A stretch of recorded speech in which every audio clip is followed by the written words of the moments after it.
Hello, I'm Richard Hooper and this is SatTV Week. Now I'm pleased to be joined by Roman Buff of HUBER+SUHNER. Roman, thank you very much for joining me. HUBER+SUHNER, they're involved in new space and space, but in what areas? So we're into RF connectivity solutions, any kind of RF connectors, including cable assemblies, supporting these high volume LEO constellations at the cost level, which is about 5 to 8 times lower than for traditional satellite applications. Now, we hear a lot about new space. Everybody's talking about it. What's the differentiator as far as you're concerned?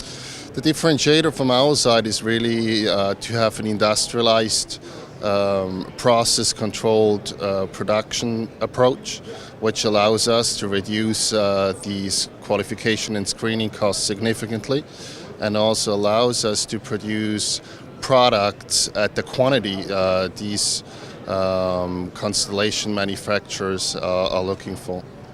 Now, you are one of the key suppliers for the OneWeb constellation, and we hear a lot about that, but what are HUBER+SUHNER actually supplying?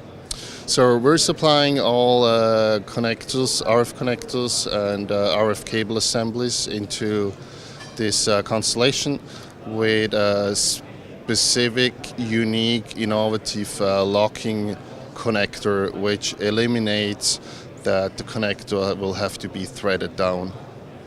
Now, HUBER+SUHNER are working with new cabling techniques for new space and existing space, which withstand extreme temperatures. Why are you so good at it? We're so good at it because we just reinvented the wheel, because for low loss RF coaxial cables, PTV is used. It's the most common dielectric material, but it doesn't offer stable performance over extreme temperature ranges. The signal integrity is compromised, and we found a way to eliminate PTFE and use a more stable material with the same insertion loss performance. Now, for a company like HUBER+SUHNER, keeping at the top of their game is a challenge. What are the main challenges you are facing with the new LEO constellations and new space in general? In general, I guess it's a matter of speed. So we have to be ahead of the curve because introducing new materials and new production technologies take time.